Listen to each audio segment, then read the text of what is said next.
আদম আলাইহিস সালামকে যখন তৈরি করা হয়ে গেছে, বাবারা, হযরতে আদম আলাইহিস সালামকে যখন তৈরি করা হয়ে গেছে, আল্লাহ রাব্বুল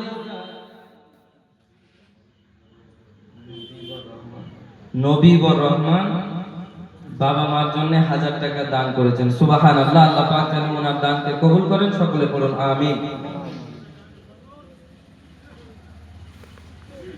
নারে তাকবীর।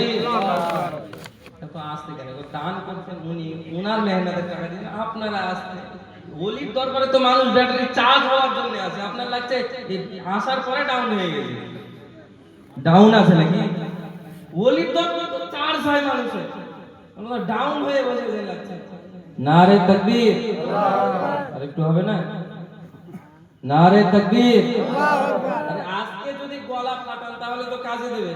কেমন কথা বলছেন মৌলভী সাহেব? আরে আজকে যদি গলা ফাটিয়ে যান এখান থেকে, তো কিয়ামতের দিবসে হুজুর আপনাদের হয়ে সাক্ষ্য দেবে যে আল্লাহ, আমার এই প্রেমিকটা আমার মহব্বতে একজন ব্যক্তি দান করেছিল, ওই দানের নারা লাগিয়েছিল একটা মৌলভী, আর ওই মৌলভীর নারায় আওয়াজকে ব্যালেন্স করার জন্য আমরা আওয়াজ সঙ্গে লাগিয়ে আমাদের গলাকে ফাটিয়ে দিয়েছি। সুবহানাল্লাহ। আল্লাহ পাকের আমাদের হুজুরের কথা শুনে আল্লাহ পাক বলবেন যে ঠিক আছে, আমি অন্য কিছু দেখলাম না, আমার এই ওলির প্রেমিকের প্রেম দেখে আমি তাকে মাফ করলাম।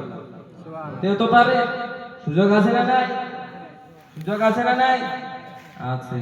তাহলে মিস করা যাবে না। আবার লাগাচ্ছে নারে তাকবীর, নারে তাকবীর, নারে রিসালাত, মাসলাকে আলা হযরত নবীবুর রহমান সাহেব। আবার ডাউন। নবীবুর রহমান সাহেব। সুবহানাল্লাহ। যাই হোক, এবার আগে বাড়ি। হযরতে আদম আলাইহিস সালামকে আপনার তৈরি করার বানানো হয়ে গেছে। আল্লাহ রাব্বুল ইজ্জত নিয়ম বানিয়ে দিয়েছেন, ওগো ইসরাইল, 3 জন ফেরেশতাকে আমি পাঠিয়েছিলাম। এই ইসরাইল, 3 জন ফেরেশতাকে মাটি নিয়ে আসার জন্য আমি পাঠিয়েছিলাম, কিন্তু 3 জন ফেরেশতা তো মাটি নিয়ে আসতে পারল না। ওগো ইসরাইল, আজকে তোমার কাছে আমি একটা দায়িত্ব দিয়ে দেব, তোমাকে একটা কাজ দিয়ে দেব। এই ইসরাইল, এই কাজটা তোমাকে কিয়ামত পর্যন্ত চালিয়ে যেতে হবে। আল্লাহ রাব্বুল ইজ্জতের ফেরেশতা হযরতে জিবরিল আমিন বলতেছেন, আল্লাহ গো, এমন কি কাজ আপনি আমাকে দেবেন বলেন? হযরতে ইসরাইল বলতেছেন, আল্লাহ গো, কি এমন কাজ আমাকে দেবেন বলেন? আল্লাহ রাব্বুল ইজ্জত বলতেছেন, এই ইসরাইল, তোমাকে আমি জান কবজ করার চাকরি দিলাম। কি বলছেন? জান কবজ করার চাকরি তোমাকে দেওয়া হলো। হযরত ইসরাইল ফেরেশতা বলতেছেন, আল্লাহ গো, এই চাকরি আপনি আমাকে দিয়েন না। আল্লাহ গো, এই চাকরি আমাকে দিয়েন না। আল্লাহ রাব্বুল ইজ্জত বলতেছেন, ওগো ইসরাইল, কেন কেন কেন এই চাকরি কেন তোমাকে দিব না বলো?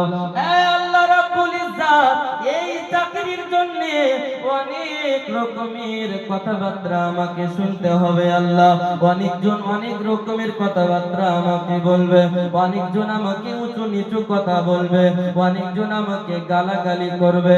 আল্লাহ গো, এই চাকরি আপনি আমাকে দিয়েন না। আপনার আরো ফেরেশতা রয়েছে, ওই ফেরেশতাগুলোকে আপনি এই দায়িত্বটা দিয়ে দেন। আল্লাহ রাব্বুল ইজ্জত বলতেছেন, তুমি আমাকে বলো কিসের জন্য এই চাকরিটাকে তুমি করতে চাও না? আল্লাহ রাব্বুল ইজ্জতের ফেরেশতা হযরতে জিবরিল ইসরাইল বলতেছেন, আল্লাহ গো, এই আপনার জান কবজ করার মধ্যে অনেকে আমাকে অনেক রকম বলবে। আল্লাহ, আমি বরদাস্ত করতে পারবো না। অনেকজন ব্যক্তি রয়েছে আল্লাহ, যাদের আপনার মা বাবার জান কবজ করে নিয়ে আসবো, ওই সন্তানগুলো আমাকে গালিগালাজ করবে। যাদের আপনার বিবিকে আমি বিবির জান কবজ করে নিয়ে আসবো, ওই বিবির স্বামীরা আমাকে যা গালিগালাজ করবে। এই আল্লাহ রাব্বুল ইজ্জত, যাদের সন্তানকে আমি জান কবজ করে নিয়ে আসবো, ওই সন্তানের বাবা মাও তো আমাকে গালি দিবে। আল্লাহ রাব্বুল ইজ্জতের ফেরেশতা হযরতে ইসরাইল বলতেছেন, আল্লাহ গো, একজন মা জননী নিজের সন্তানকে পেটের মধ্যে ধরেন, একটু ধ্যান দিবেন। কি দেখছেন? এই এদিকে একটু ধ্যান দিবেন। আল্লাহ রাব্বুল ইজ্জাতের নিকটে বলতেছেন, ওগো আল্লাহ রাব্বুল ইজ্জাত, আপনার এই যে সিস্টেম আপনি বানিয়ে দিলেন, আমি ধরে নেন একজন ব্যক্তি, একজন মা জননী নিজের পেটের মধ্যে একটা বাচ্চাকে নিয়ে আসে, বাচ্চা যে কোনো ভাবে পেটের মধ্যে আসে, স্বামী স্ত্রীর মাধ্যমে পেটে যখন বাচ্চা আসে, মা জননী পেটের মধ্যে বাচ্চাটাকে ধরার পরে বাবা মনের মধ্যে অনেক রকমের চিন্তা ভাবনা থাকে।